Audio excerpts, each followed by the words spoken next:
Karena dana BLBI itu selama ini baru berupa jaminan surat, jaminan uang, jaminan deposito dan sebagainya yang belum dieksekusi karena menunggu putusan MA. Apakah di dalam penanganannya itu sudah benar apa tidak? Nah, MA sekarang sudah membuat putusan yang itu tidak bisa kita tolak, itu urusan MA. Bahwa ada masyarakat masih mau mempersoalkan itu, silakan lapor ke KPK. Tapi bagi pemerintah, kebijakan BLBI tahun 98 itu sudah selesai, sudah dianggap benar meskipun negara rugi karena waktu itu situasinya mengendaki itu. Kemudian RD Release and Discharge pada tahun 2004 juga menurut putusan MA ya udah selesai. Oleh sebab itu sekarang hak perdatanya kita tagih gitu. Karena semula ini kan perjanjian perdata gitu. Ya, sudah pidananya tidak ada kata MA, ya kita kembali ke perdata, kita tagih sekarang.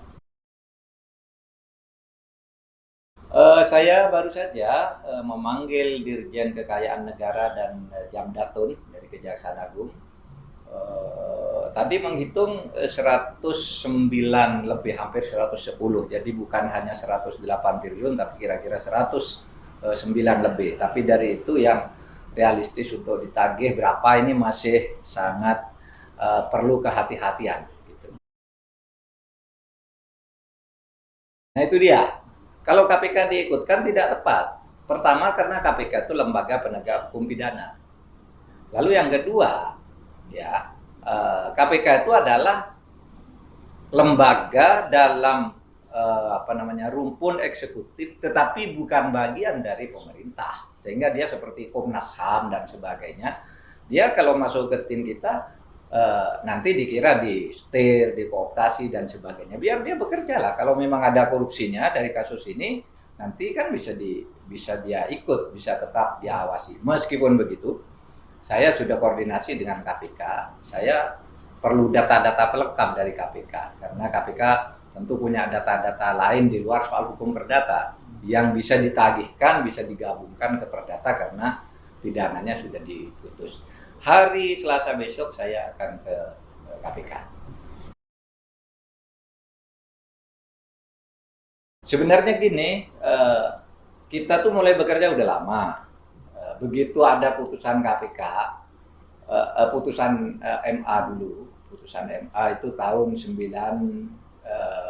2019 bulan Juli ya. Jadi bahwa ini tidak ada pidananya gitu. Nah, kita sudah mulai menginventarisir, kalau tidak ada pidana, mari kita kerja sekarang untuk menagih perdatanya, sudah mulai. Nah, lebih konkret lagi kemudian pada bulan Juni tahun 2020, upaya KPK untuk PK itu tidak diterima oleh MA. Berarti ya sudah selesai, tidak ada upaya hukum lain. Upaya PK-nya itu, peninjauan kembali itu sudah dinyatakan tidak diterima, resmi kan. Nah, lalu kita mulai rapat-rapat sejak bulan Juni tahun 2020, dan begitu KPK mengumumkan itu SP3 ya kita langsung buat tim. Jadi masyarakat kan ada yang curiga, wah itu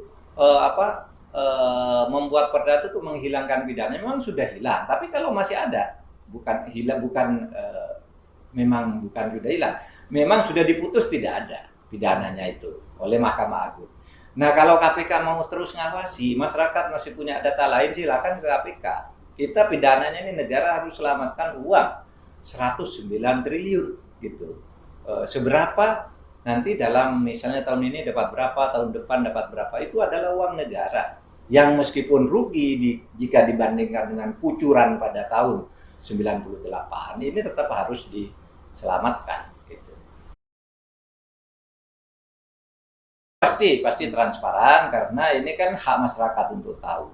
Nanti akan ada pemanggilan, kemudian akan diumumkan uangnya berapa, yang bisa langsung dieksekusi gitu, seberapa besar gitu. Kita nanti akan transparan kepada masyarakat. Mengapa saya katakan bisa langsung dieksekusi yang tidak? Karena begini, dari uang yang harus ditagih sebesar 108 sampai 109 T itu Ada yang berbentuk sertifikat bangunan, ya kan? Ada yang berbentuk sertifikat bangunan.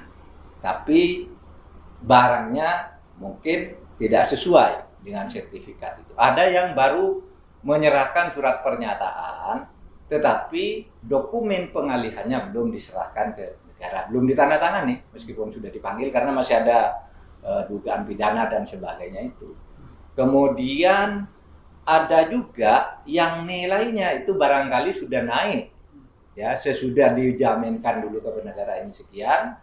Nah, sehingga timbul tafsir apakah ini jaminan pelunasan kredit ataukah aset itu dikuasai oleh negara. Itu juga tentu kalau bagi kami itu aset negara karena pada waktu itu nilainya di bawah itu. Kalau sekarang berkembang lagi sesudah 14 tahun kan ya 16 tahun misalnya berkembang. Nah itu kemudian kita perlu kepastian bahwa dulu yang diambil dijaminkan ke negara itu asetnya, bukan jumlah kreditnya gitu. Karena pada waktu itu kalau kredit aset itu nggak cukup. Sekarang mungkin udah lebih karena udah 16 tahun kan gitu. Nah, macam-macam gitu itu harus jelas posisi hukumnya gitu. Nah, akhirnya saya ingin katakan bagi generasi baru atau bagi orang yang tidak mengikuti kasus ini sebagai kasus hukum dan kasus penyelamatan ekonomi negara, ingin saya katakan bahwa kasus ini adalah limbah masa lalu ke sekarang. Kasus ini dibuat tahun 98 karena waktu itu terjadi krismon di mana bank harus diselamatkan. Nah, sesudah bank diselamatkan lalu diberi dana, tahun 2004 itu harus diselesaikan. Nah, disitulah muncul jaminan-jaminan, muncul orang yang mendapat surat keterangan lunas dan sebagainya. Itu 2004. Nah, jadi ini sudah lama. Kami hanya bertugas meneruskan, tidak ada di sini untuk melindungi orang, untuk memojokkan orang, tidak ada. Daftarnya itu sudah ada sejak tahun 2004. Lalu kita uji sekarang secara hukum. Dan insya Allah lah kita akan bersungguh-sungguh dalam hal ini. Itu dan KPK silahkan terus ngawasi. KPK bukan bagian dari tim ini. Awasi kami. Ngurusi uang 109 triliun ini silahkan diawasi. Itu tugas KPK. Masyarakat juga ngawasi kalau ada sesuatu yang aneh lapor aja ke KPK, lapor ke polisi, lapor ke Kejaksaan Agung dan sebagainya.